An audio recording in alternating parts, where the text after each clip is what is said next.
Like many Catholics around the world, Filipino Catholics were stunned after Pope Benedict XVI said he was stepping down from the papacy on February 28th. Here's Pia Bonalos. I am deeply Shocked sorry. and saddened. This was how the Catholic world reacted to the surprise announcement that Pope Benedict XVI will be relinquishing his post by the end of the month. Catholics in the Philippines were no exception. Siyempre, maraming magugulat dahil sa bigla niyang pagbibitiw. Malungkot, may malaking mawawala sa atin. Shocking siya, first of all, kasi parang biglaan din. As in, hindi ko ina-expect. I thought na, alam ko na old age siya, pero parang yung, yung faith, yung willingness niya, parang it will endure. Pero sa tingin ko, parang, doon din nakikita yung parang physical capacity, yung limit of the human body. Unexpected na may magre-resign na Pope kasi diba usually naiiwan lang na bahante yung position pag namamatay nga yung mga nandun.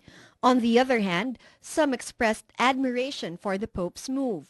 I have the greatest admiration, the greatest respect for our Holy Father.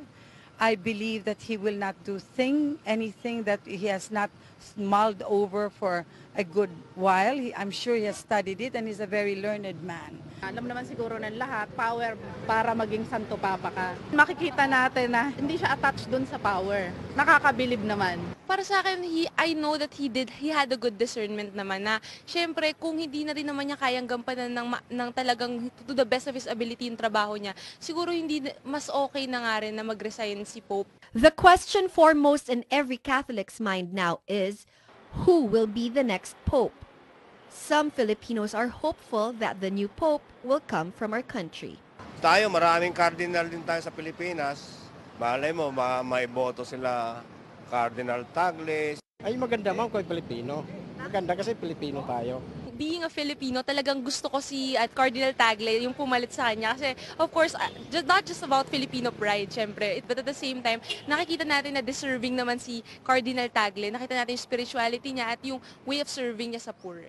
By the end of March, 118 cardinals from around the world, among them Cardinal Tagle, will gather at the Vatican to elect a new Pope. Pia Bonalos, Solar News. And before Pope Benedict XVI announced his resignation, the last post on his Twitter account @Pontifex read, "We must trust in the mighty power of God's mercy. We are all sinners, but His grace transforms us and makes us new." Well, the Catholic Church is now preparing to elect its next leader following Pope Benedict's announcement of his resignation. Reports say one of his potential successors hails from the Philippines. That's Manila Archbishop Luis Antonio Cardinal Tagle, who is among the youngest cardinals of the Church. Here's Pat Fernandez with more. The Dean of the College of Cardinals is expected to summon all cardinals for the conclave to elect a new pope. The conclave is held at the Sistine Chapel within St. Peter's Basilica at the Vatican. All cardinals are locked in a room and are not allowed to have any contact with the outside world until they elect a new pope. Otherwise, they can be excommunicated. Voting takes place every morning and afternoon. For the public to know if a new pope has been chosen, a white smoke comes out of the chapel. A black smoke signals an inconclusive vote. Two senior Vatican officials dropped hints about Pope Benedict XVI's possible successors. If it's Latin America's turn, among the leading candidates are Odilo Scherer, the Archbishop of the Diocese of Sao Paulo, or the Italian-Argentine Leonardo Sandri, head of the Vatican Department for Eastern Churches. Peter Turkson from Geha, head of Vatican's Justice and Peace Department, is said to be Africa's front-runner. Other potential popes come from the USA, Canada, Austria, and the Philippines, in the person of Manila Archbishop Luis Antonio Cardinal Tagle. Tagle is said to have the charisma of the late Pope John Paul II, and he is also close to Pope Benedict XVI after working with him at the International Theological Commission. Pat Fernandez, Solar News. Malacanang says it would be an honor for the country if the next pope were to be Filipino. Reports have it that Luis Antonio Cardinal Tagle is among the possible successors of Pope Benedict XVI. Presidential spokesperson Edwin Lasherda, however, says only the Vatican's College of Cardinals can decide who will be the next pope. And coming up after the break, the United States Navy says it is revising a plan to extract the USS Guardian from the Tubataha Reef. That and more stories when we return. Keep it here on Solar Nightly News.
Weather news now. The Weather Bureau Pagasa says the northeast monsoon will affect eastern Luzon and eastern Visayas. Due to that, light rains will prevail over the Cagayan Valley and the provinces of Aurora and Quezon. Meanwhile, clouds will bring isolated rains over the rest of the country, particularly over the Bicol region, eastern Visayas, and the regions of Caraga and Davao. We've got to look now at the rest of temperatures here and around the region.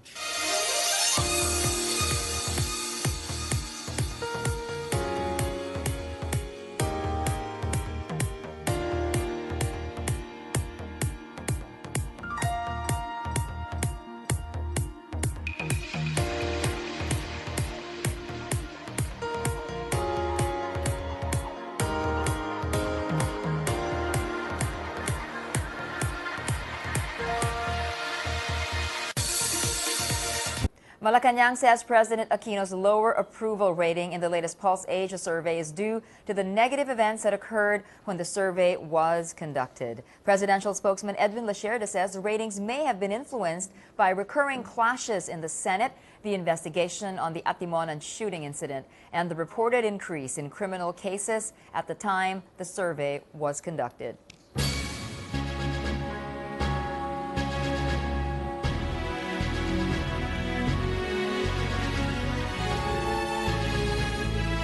Malacanang says the administration party was not referring to Vice President Jejomar Binay's skin complexion when Liberal Party Acting President June Abaya said that choosing between Team Pinoy and the United Nationalist Alliance was similar to choosing between black and white. Lasherda says the administration party hopes that Binay will not take the phrase as a derogatory allusion against him. The presidential spokesperson adds that the term black and white is a common phrase used to highlight the difference between two opposing advocacies. Lasherda says Team Pinoy never intended or never meant to insult the vice president and adds that no such move would be made throughout Team Pinoy's campaign. Former Movie and Television Review and Classification Board Chair Grace Poe Lemanzares visits the tomb of her late father Fernando Poe Jr. before attending her campaign sorties. Lemanzares, a common candidate of the Liberal Party and the United Nationalist Alliance, says she sees nothing wrong if there would be times that she would campaign with friends from other parties. She denies reports that her late father's best friend, former President Joseph Estrada, is angry at her for not being able to join UNA's Grand Proclamation rally today in Cebu. Lemanzares attended LP's proclamation rally instead at Plaza Miranda. Malacanang says candidates should not give in to any extortion activities of the New People's Army. Presidential spokesman Edwin Lasherda says the rebel group should not be making any demands on candidates who may want to campaign in areas considered as insurgency hotbeds. Lasherda says the palace is already working with the Armed Forces of the Philippines and the Philippine National Police to ensure that candidates are able to campaign freely.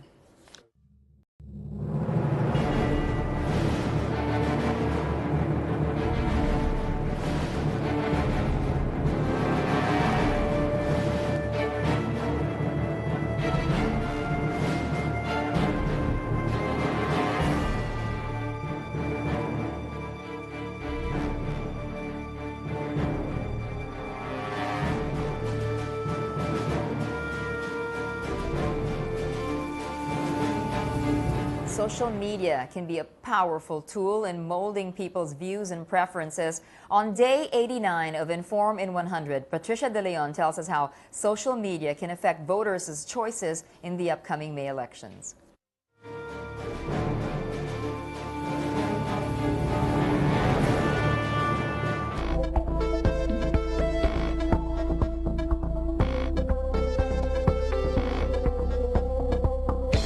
Over 30 million Filipinos use Facebook, while 9.5 million are on Twitter.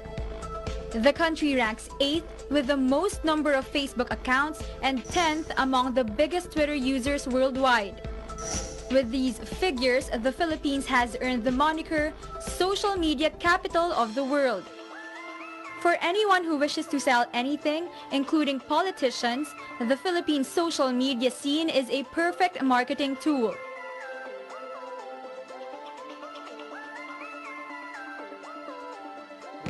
Noemi Lardizabaldado spends at least 8 hours a day online to blog, use Facebook, and tweet messages.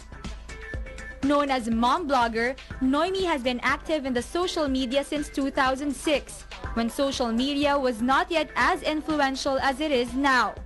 When we were interviewing that candidate, they said that our social media influence was only 3%, very, very low. And then they noticed, I don't know how they monitored it, and they told us after the elections that the social media influence was 12%. We talked again recently to that campaign manager, and then she told us that it's already 30%.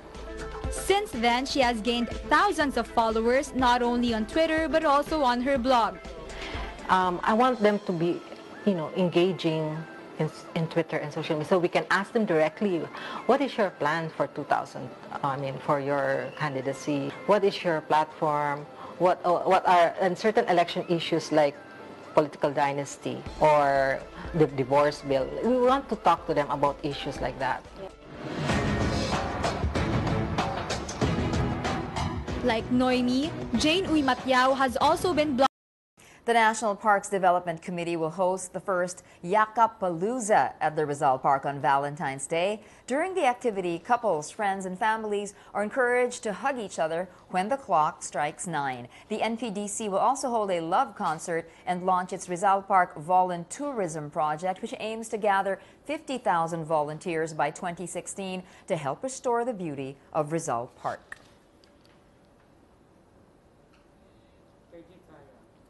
Although problems such as cyberbullying and the viewing of inappropriate websites adversely affects young internet users, British advocates say child abuse has become one of the cyber world's biggest dilemmas. Katrina Domingo has this report. Authorities say child abuse is becoming one of the biggest problems over the internet. Cyberbullying and viewing of inappropriate content are some of the most common problems faced by young users of the information highway. However, grooming, or the way pedophiles prepare a child for sexual abuse, is far worse. In grooming, the aim of an offender is to establish a relationship with a prospective child victim to be able to persuade the minor to engage in sexual activities online. Children are most vulnerable to this cyber offense as they are more trusting and easier to manipulate, especially on the web. A person you don't know online is a stranger. Until you've met